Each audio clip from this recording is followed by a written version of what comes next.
Mensagem número 24, Liberdade em Cristo.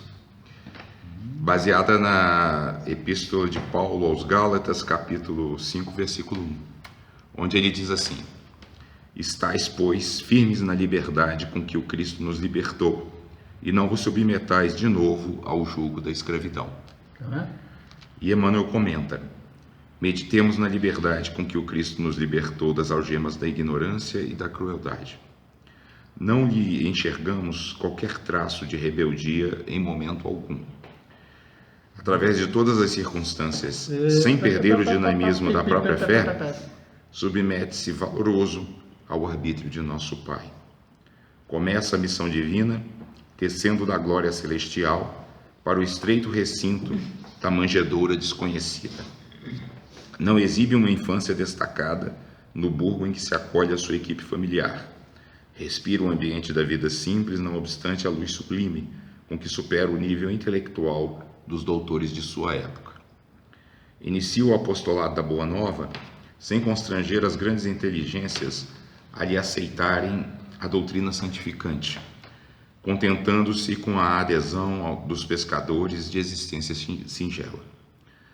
Fascinando as multidões com a sua lógica irresistível, não lhes assula qualquer impulso de reivindicação social, ensinando-as a despertar no próprio coração os valores do espírito.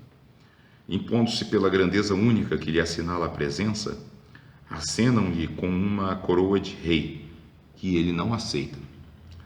Observando o povo jugulado por dominadores estrangeiros, não lhe aconselha qualquer indisciplina, recomendando-lhe, ao invés disso, dar a César o que é de César e a Deus o que é de Deus.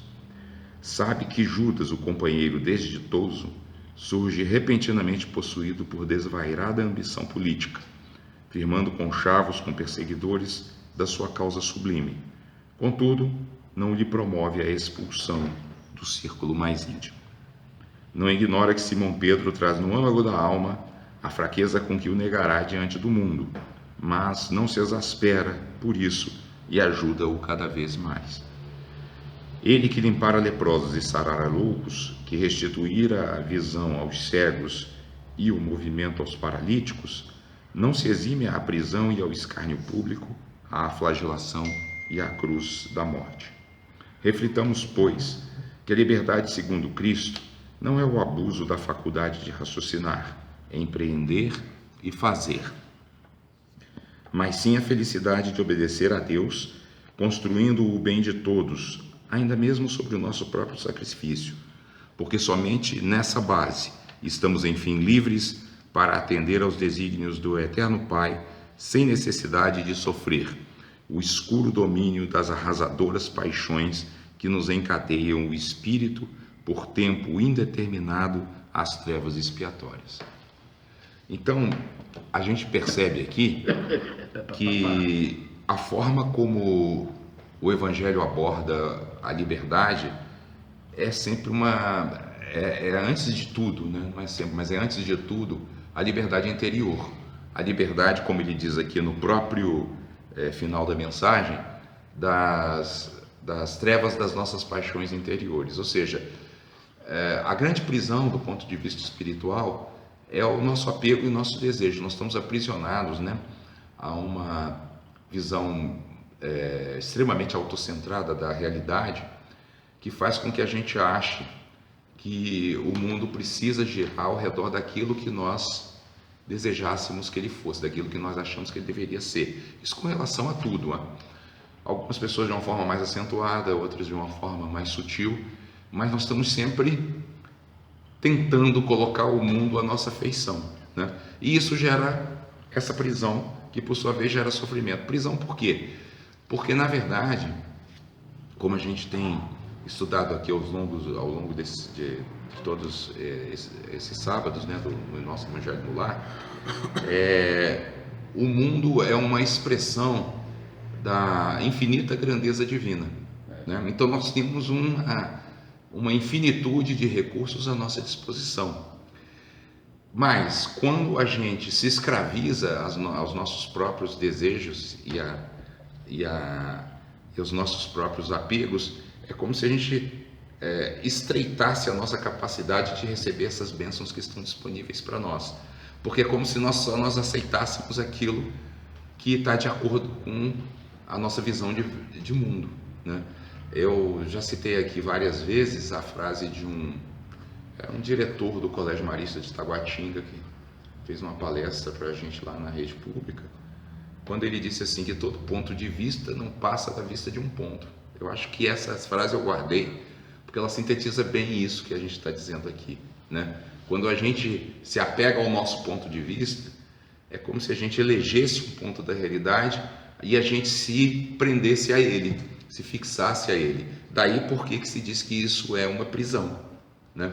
E vocês reparem que na epístola de Paulo, ele diz assim, que a gente deve ficar firme nessa liberdade espiritual com que o Cristo nos libertou e não devemos nos submeter de novo ao jugo da escravidão. Repara que a expressão de novo aqui, ela tem um significado muito especial, porque ela remete aos hábitos. A gente está habituado a agir dessa forma. E o hábito é o quê? Uma repetição interminável da mesma coisa, né? Então a gente se aprisionou nessa visão estreita, se aprisionou nesse ponto de vista pequeno, né? E se habituou a isso, né? Se habituou a ver o mundo dessa forma. E a doutrina espírita ela ainda vai nos ensinar mais ainda, ela ainda vai expandir ainda mais essa visão, porque ela vai nos mostrar que pelo mecanismo da reencarnação a gente repete isso, vida após vida, né? Por quê? Porque essa mudança desses hábitos mentais que nos aprisionam, ela não depende de uma simples passagem automática do tempo. É preciso uma decisão nossa, né, de nos engajarmos na prática dos ensinamentos evangélicos para que a nossa visão possa se ampliar, para que a gente possa se libertar desse autocentramento, desse apego à nossa visão estreita, né, e começar então a receber, a ampliar a nossa capacidade de receber as bênçãos que estão todas disponíveis para nós. Elas estão disponíveis para nós, inclusive, e principalmente por meio dos recursos internos que já habitam em nós, né? Ou seja, quando Jesus fala o reino divino está dentro de vós, ele está dizendo isso, ele está apontando para isso. Olha, está tudo disponível aí, né? Vocês já são herdeiros, né, desse Pai, né, de sabedoria infinita. Então é uma questão apenas de acessar esses recursos interiores. Só que esse acesso depende disso, né?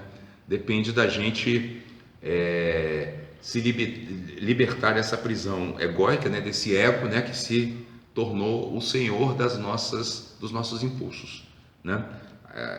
Se formou esse eu, né? Eu sou assim, eu gosto dessa forma. A gente às vezes fala até com as pessoas, não, poxa, mas olha, isso não faz bem. Não, mas eu sou assim, né? Eu sou desse jeito.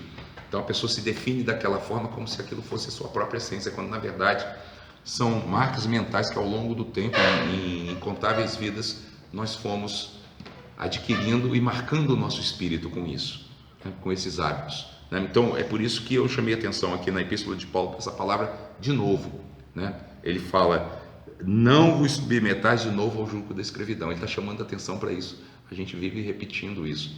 Nós somos essencialmente livres, né? Livres dessa prisão, mas a gente fica através dessa nossa fixação, né, que é quando nós referimos agora, nos mantendo artificialmente presos, né? Não é o nosso estado natural, esse estado de autocentramento.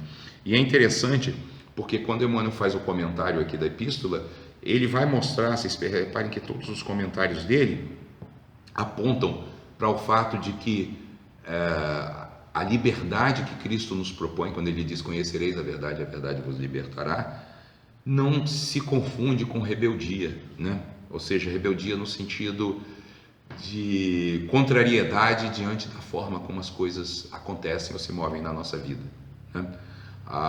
Pelo contrário, Jesus apregoava a resignação, né? Mas a gente tem repetido aqui que a resignação não é passividade, porque vejam, aqui nessas citações que Emmanuel faz na mensagem, ele mostra que Jesus se resignou, por exemplo, a ter um berço pobre, né? Embora fosse uma inteligência iluminada, podia, né, ser proprietário de riquezas imensas, né? Porque ele tinha habilidades, né? Habilidades inúmeras que poderiam torná-lo rico, né? Mas não, ele não se rebelou contra isso. Ele aceitou esse nascimento, né? Ele aceitou a traição de um de seus companheiros, né, de discipulado também, sem criar por ele aversão, né? Agora, reparem onde é que está a liberdade de Jesus. É que ele não está preso nisso, né? Ele prega o amor, ele prega a tolerância, ele prega a honestidade, ele prega a verdade, mas se o companheiro dele, que é o caso de Judas, o trai, nem por isso ele se aprisiona à raiva, né? Ou o sentimento de não ter sido reconhecido, né, por esse a quem ele beneficiou, né? Se Pedro nega, ele também está livre de qualquer sentimento de achar, nossa, mas que ingrato. Não, ele está livre dessas reações, ele está livre de impulsos, ele está sempre lúcido, né? Então é a essa liberdade que a mensagem nos convida, né? Liberdade em Cristo, que é o título, que é o tema da nossa mensagem de hoje, é exatamente essa liberdade interior, né? De poder estar sempre agindo de forma lúcida, sem se prender a impulsos que nos arrastam. Então, essa liberdade é uma liberdade de não ser arrastado pelos próprios impulsos, mas de decidir o que vai fazer. Por isso que os mestres dizem que os seres iluminados e libertos, eles não têm desejos, eles têm intenções. Então Jesus, por exemplo, tinha uma intenção iluminada, né? Mas não tinha desejos, né? Porque o que é o desejo? O desejo é aquela coisa assim, poxa, me crucificaram, não me entenderam, como é que pode?